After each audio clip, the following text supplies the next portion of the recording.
vous lire un extrait du vol et de la morale pour que vous fassiez un avis sur la manière, enfin pour que vous voyez un peu comment c'est organisé. Donc le passage s'appelle « Se laisser voler, c'est perdre la face ». Et c'est une alternance de discours entre Myriam Kongos et Yushka le voleur et d'analyse de ces échanges. Bon, et pourquoi tu voles les autres si tu n'acceptes pas de l'être ? Si, j'ai la réponse. Me faire voler, je l'accepte. Je le connais pas, il répare et fout-moi le camp. Mais maintenant, si c'est quelqu'un que je connais, ça sera pas pareil. Il faudra que je prenne puissance 10.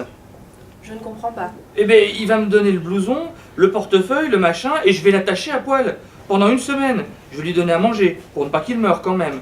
Mais il faut pas qu'il croie, ça c'est sûr. Il verra sur la voiture, hein.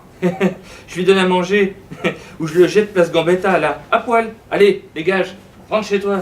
Ah oui. Le voleur n'accepte pas d'être volé. La confirmation en a été apportée au cours d'un entretien. Un ami de Yushka achète aux gitans et aux manouches du matériel IFI dans le but de le revendre. Or, ces derniers viennent reprendre ce qu'ils lui ont vendu la veille, marquant peut-être ainsi leur opposition au principe de l'intermédiaire prenant sa commission, probablement considéré comme non mérité, puisqu'il n'a couru aucun risque pour être en possession de la marchandise qu'il vend. Il n'y a pas de problème avec les gitans ? Avec les manouches.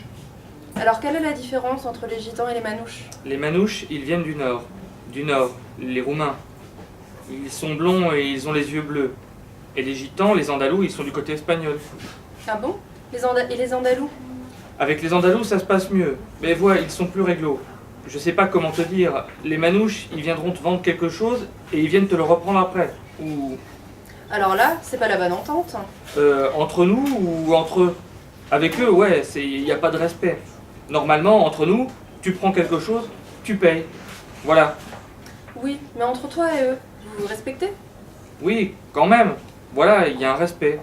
Bon, lui il fait ça et lui il fait ça. Bon, il n'y a pas à lui poser problème. Voilà. Bon, il y a le voisin, on le connaît. Il y a sa voiture qui me plaît. Je lui prends pas sa voiture. Je l'aime bien. Alors que les manouches, ils auront tendance à te tordre ce qu'ils t'ont vendu la veille. Oh oh. Et comment on sort de ce problème ? On peut pas l'accepter, je suppose. Sourire. J'amuse Yushka car il mesure mon aptitude à entrer dans son univers. Non, on peut pas l'accepter. Il y a quelque chose qui s'arrête. Et là où ça s'est arrêté, il a fallu que... Bon, il y avait un gars et il venait le voler chez lui même quand il dormait. Ce gars avait été les voir parce qu'ils n'avaient pas à rentrer chez lui et ils lui ont mis une raclée en lui disant « T'auras qu'à aller chercher tes collègues ». Et moi j'étais dans la maison et il a fallu que j'aille avec le fusil, que je les mette dans la voiture. Angoissé, je coupe la conversation et m'exclame « Ah quand même !» Le conducteur, il était passé sous les pédales. Celui qui avait à côté, il était dans le cendrier, il essayait de passer les vitesses. Et le troisième, derrière, il était sous le fauteuil. Et il essayait de faire démarrer sa voiture avec celui d'à côté. Il n'arrivait pas à démarrer, c'était une 205, les pneus fumaient, enculés. Ils sont montés sur le trottoir, et après ils sont revenus dans la soirée. Ils disaient qu'ils allaient faire de ma vie un cauchemar et tout ça. Et rien, plus rien. Je tousse, gêné et apeuré. Je suis complètement parasité par l'image de l'arme chargée, du canon dans la voiture et de l'agitation qu'il devait y avoir. Une agitation qui pouvait à tout moment amener Yushka à perdre son sang-froid et à tirer dans la voiture.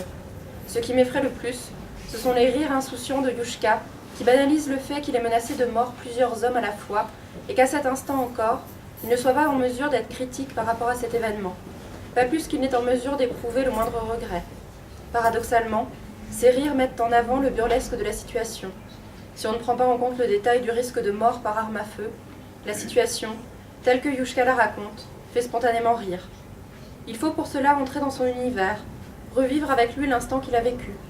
On a alors accès à l'agitation qu'il y a eu dans la voiture et que Yushka tourne en dérision. Car, après tout, l'histoire qu'il raconte est celle du méchant qui tombe sur plus méchant que lui. Je m'exprime alors timidement, mais curieuse comme un enfant qui veut savoir la fin de l'histoire. Et après ? Alors bon, j'ai revu les personnes que j'ai mis en joue, mais ils savent même pas qui je suis, parce que là-bas, au camp andalou, je m'appelle Yushka. Ça veut dire quoi, Yushka ? Je sais pas, je ressemble à un manouche qui ressemble à Yushka. Ceux qui étaient dans la voiture m'ont pas reconnu, mais ils savent qu'il y a un paysan qu'on appelle Yushka. Cette courte histoire est banale dans l'univers de Yushka. En revanche, elle fut d'une grande importance pour moi, car elle énonçait très clairement les règles respectées dans le milieu du vol. Le récit de Yushka dégage une grande violence. C'est tendu, diront les voleurs que je connais. Dans son récit, les gitans et les manouches étrangers au territoire qu'occupe Yushka agressent les autochtones. Ce détail informe sur la place qu'occupent les manouches dans les espaces urbains en France et à Bordeaux. Cette population n'étant pas alors encore parquée dans les ghettos urbains actuels, elle est libre de circuler plus ou moins où bon lui semble, sans avoir cependant aucun droit de cité, donc aucun droit d'existence. De ce fait, le vol est pour eux, par défaut, une source de revenus non négligeable. Les règles auxquelles sont soumises ces populations en situation de survie diffèrent de celles qu'impose la norme sociale. Les litiges se règlent par la violence, l'usage de leur force leur permettant d'obtenir ce dont ils ont besoin. Seule la loi du talion fait fonctionner le dispositif. En posant des limites à l'individu, elle régule les échanges. La respectabilité, dans le milieu du vol, s'acquiert donc en tenant sa parole, en ne trahissant pas, en ne perdant pas la face, la réputation étant un élément essentiel dont un voleur doit tenir compte au quotidien. Voilà pourquoi, ce qui peut parfois paraître contradictoire ne l'est pas.